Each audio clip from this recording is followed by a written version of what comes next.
We do not speak ill of the dead. We also do not disturb their resting place. These rules are as old as time. Yet, there are people who make their living with stealing from the dead. This story is about 4 young men, Collins, Felix, Idowu, and Nomso. They did not care. They cared only about survival. For growing up with extreme lack, they'd learned to take what they could. So when whispers reached them about a grave that sat alone inside a newly constructed mansion, they knew it was time to act. They heard rumors of a man buried with riches. Of course, they could not hesitate. The boys didn't believe in ghost stories. They believed in money. It was a chance to escape, to claw their way out of nothing. That night, they gathered their tools, shovels, a lantern, and a stirring hunger. While others sleep, they will dig for gold. It was justified. "This is it," one said, his voice sharp with excitement as he drove his shovel into the dirt. The others, all smirks and evilness, joined in with a chorus of laughter. Minutes passed, the night growing heavier, until the coffin gave way to a splinter of wood and dust. Inside lay the man, a ruby ring glinting red as blood, a gold chain coiled like a snake, a velvet pouch heavy with coins, and then a bracelet. It was simple, silver, its surface etched with symbols that twisted and jagged like scars. One of the boys snatched the ring, twirling it with a grin. "This'll buy me a new life," they all must have muttered quietly. They didn't know the dead man's story. They did not know his name. The dead man had been part of a notorious cult when he was alive. It was whispered that the group members were wealthy simply because they traded their soul to a demon who would take possession of it upon their death. The bracelet was no trinket. It was a seal forged in that unholy pact, binding his essence to the demon even after death. The deceased had been buried with it. It kept the entity tethered, the contract unbroken, until that night when these young, desperate men took it and carried it beyond the grave. By stealing from the grave, most especially the bracelet, they had torn an ethereal contract apart. Evil stirred. By morning, they found a market for their loot. They sold everything but the bracelet. They collectively believed that the bracelet was to be placed on a higher value. They would wait until a willing buyer matched the true value of the bracelet. Until then, they had to enjoy the gains from the other items sold. For a while, they lived like they dreamed. Collins strutted through town in a leather jacket, flashing his money at anyone who'd look. They enjoyed life, but not for long, as the viewer would expect. The demon whose name we will not mention has awakened. It had been robbed of its prize, its soul, and it wanted payment in blood. Collins felt it first. The hotel attendants told the police that they had heard the tap running for a considerable amount of time. Alarmed, they had opened the door with a spare key. Collins cold dead inside the bathtub, the water from the running tap mixing well with his blood. They swore whatever killed him was not human. The others heard the news and shrugged it off. One night, Felix arrived home, alone and drunk. He went to the bathroom, where suddenly he saw something rather strange in the mirror that stood slightly above the sink.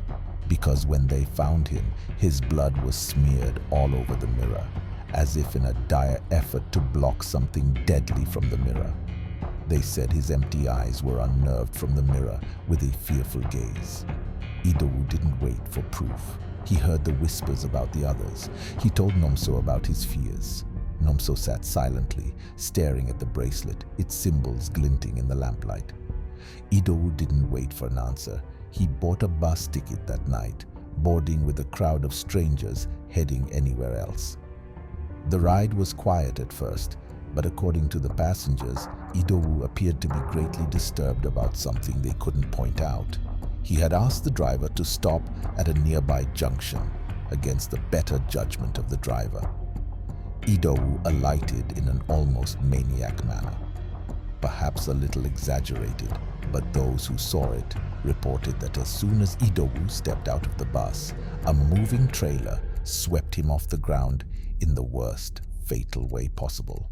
And, had it not been the blood that splattered over the bus window, one would have thought Idowu had disappeared into thin air. Nomso was alone now, the last thread of a tapestry unraveling in blood. The bracelet felt like ice in his backpack. It whispered. He stopped sleeping, stopped eating, his reflection a gaunt stranger in the mirror. Shadows danced at the edges of his vision, shapes that vanished when he turned, eyes that blinked out of sight. He knew it was coming. On the fourth night, he ran, stumbling through the streets until he reached a church. The priest answered his frantic knocks, an older man with deep lines and gentle eyes. Nomso fell to his knees. He threw the bracelet forward, its silver dull with dread. He told the priest everything. The priest listened. He took the bracelet, his hands trembling despite his calm. Minutes after, the priest began to pray for Nomso. The prayer was spirited and aggressive. The room warmed, then chilled, the air rippling like water. When he finished, he stood. "Go home, you're free." The priest had told Nomso, who was clinging to that fragile promise as he left. But evil is evil, and it thrives. The priest bolted the door, setting the bracelet on his desk. Under the lamp's glow, the symbols pulsed, faintly like a heartbeat.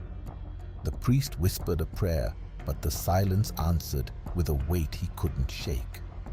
Nomso locked himself in his room, every door barred, every curtain drawn. He sat in the dark, waiting for dawn, praying the priest was right. But the air thickened, pressing against his lungs. He looked at the ceiling fan above him in horror as its blades spun in a slow and deliberate rotation, even though the switch was off. This is how far we know. But when the neighbors found him, his lifeless body attached to the fan with a rope, swung from left to right. The blades bent, overwhelmed by the weight of the young man.